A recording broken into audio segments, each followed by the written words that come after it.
तो क्या आप जानते हो अमेरिका में लोअर क्लास के लोग हर साल $400 लॉटरी टिकट पर खर्चा कर देते हैं और साल के किसी भी टाइम पर उनके पास कोई भी सेविंग्स नहीं होती है। और ये वही लोग होते हैं जो इमरजेंसी के टाइम पर बोलते हैं कि उनके पास $400 भी सेव नहीं है। अब आपको लग रहा होगा कि ये लोग कितने बेवकूफ हैं, उन्हें उन पैसों को लॉटरी टिकट पर खर्चा करने की बजाय पैसे सेव करने चाहिए थे। बट साइकोलॉजी ऑफ मनी के ऑथर मॉर्गन हाउसल बोलते हैं कि यह चीज सुनना आपके लिए एक बेवकूफी वाला काम लग रहा होगा, बट उन लोगों के लिए नहीं, क्योंकि उनमें से मैक्सिमम लोग पे चेक टू पे चेक जिंदगी जीते हैं, मतलब जितना कमाया उतना खर्चा किया। तो सेविंग्स किस चिड़िया का नाम है उन्हें दूर दूर तक पता ही नहीं होता है, क्योंकि उनके लिए एक महंगी गाड़ी खरीदना, एक बड़ा आलीशान घर खरीदना और लंबे लंबे वेकेशन पर जाना उनके लिए तो बस एक सपना जैसा ही होता है, जिसे वह रियलिटी में कभी भी अचीव नहीं कर सकते हैं। और उन्हें बस एक ही होप जिंदा रखती है और वह है लॉटरी। और उन्हें लगता है कि केवल लॉटरी ही उनकी किस्मत बदल सकती है और उनके लिए अमीर बनने का बस यही एकमात्र रास्ता है, नहीं तो वो लोग कभी भी अमीर नहीं बन पाएंगे। इसलिए वह लोग अपने $400 सेव करने के बजाय लॉटरी पर खर्चा करना ज्यादा सही समझते हैं।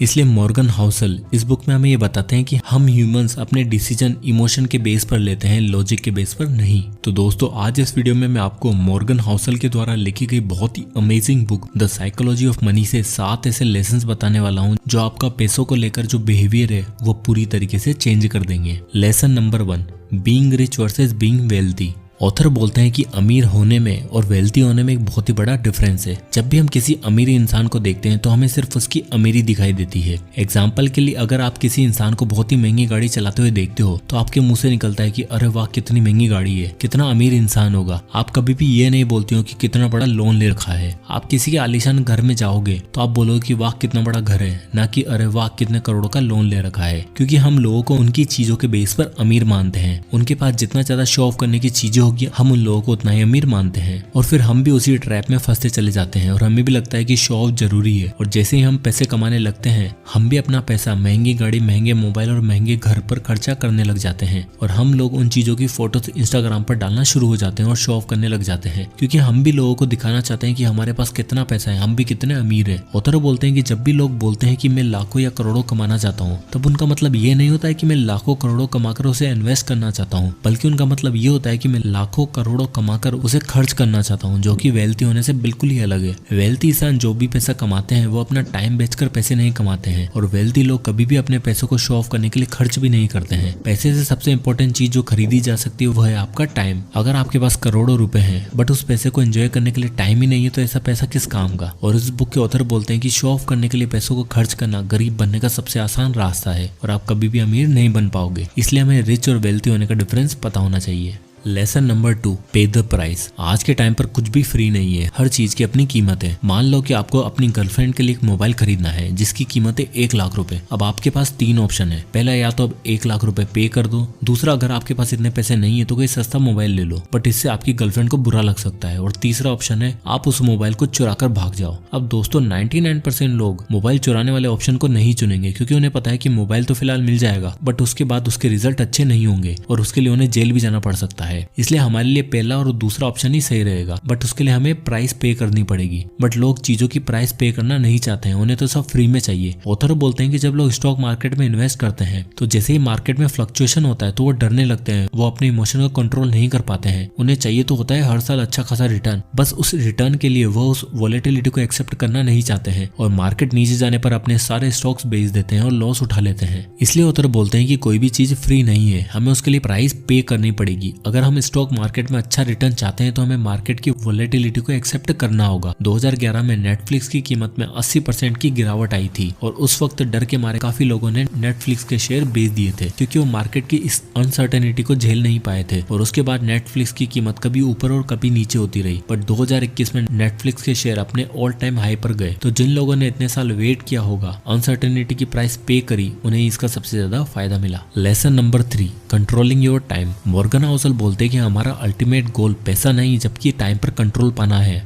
हमने ये तो काफी बार सुना है कि पैसा आपको सब कुछ नहीं दे सकता है, लेकिन जो सबसे इंपॉर्टेंट चीज जो आपको पैसा दे सकता है वो है आपके टाइम पर आपका कंट्रोल। क्योंकि जिंदगी का अल्टीमेट गोल फ्रीडम है और ये पैसा आपको ये आजादी देता है कि आप लाइफ की उन सारी चीजों को कर पाएं जो आप हमेशा से करना चाहते हैं। क्योंकि जो इंसान पैसे से अपने टाइम को कंट्रोल कर सकता है वही सबसे वेल्दी इंसान है। अब उसे पैसा कमाने के लिए काम करने की जरूरत नहीं है। अब वो काम केवल इसलिए करेगा क्योंकि उसे करना अच्छा लगता है, ना कि पैसों को कमाने के लिए। और अब वह जहाँ चाहे, जिसके साथ चाहे, जिस जगह चाहे जाकर अपनी लाइफ को एंजॉय कर सकता है। और यही पैसे की सबसे बड़ी इंट्रिंसिक वैल्यू है। और अगर आपका आपके टाइम पर कंट्रोल है तो लाइफ में इससे बड़ी खुशी आपको नहीं मिल सकती है। Lesson number 4, what is enough. Author बोलते हैं कि हो सकता है कि आप लाइफ में बहुत अच्छा खासा पैसा कमाने लग जाओ, आपके पास वो सब कुछ होगा जो आप चाहते हो, बट आपको पता होना चाहिए कि आपके लिए इनफ क्या है। आपको पता होना चाहिए कि आपको रुकना कब है, नहीं तो आप बस ट्रेडमिल पर भागते ही रह जाओगे। आप नई गाड़ी लेकर आते हो, बड़ा खुश होते हो, आपका पड़ोसी आपसे महंगी कार ले आता है, तो उसे देखकर आपके पास जो है उसे खुश होने के बजाय आप दूसरों की चीजों को देखकर दुखी होने लग जाओगे, क्योंकि ये जो साइकिल है वो कभी खत्म नहीं होने वाली है। आज आपका आपके पड़ोसी के साथ कॉम्पिटिशन है तो कल आपके बॉस के साथ होगा, तो आप कभी भी खुश नहीं रह पाओगे। आपको हमेशा ही लगता रहेगा कि आपके पास जितना पैसा है वो कम है। यहाँ पर ऑथर का कहना है कि इनफ का मतलब कम नहीं है कि आप बहुत ही कम पैसों में सर्वाइव करने लग जाओ, अपनी इच्छाओं को मार दो। इनफ का मतलब है कि आपको पता होना चाहिए कि आपको रुकना कब है। आपको ये पता होना चाहिए कि उस गोल को अचीव करने के बाद आप चैन की नींद सो पाओगे या फिर नहीं। और जब आप एक्चुअल में बैठ के काउंट करोगे कि आपको लाइफ में जीने के लिए कितना पैसा चाहिए, जिसमें आपके सारे खर्चे निकल सके, आपके बच्चों का फ्यूचर सिक्योर हो सके और इमरजेंसी के लिए आपके पास कितने पैसे होने चाहिए, तो ये सब जब आप कैलकुलेट करोगे तो आपको पता चलेगा कि आपको असल में इतना पैसा चाहिए ही नहीं होता है। आप बिना मतलब ही अपने रातों की नींद खराब कर रहे हो। इसलिए हमें पता होना चाहिए कि व्हाट इज इनफ।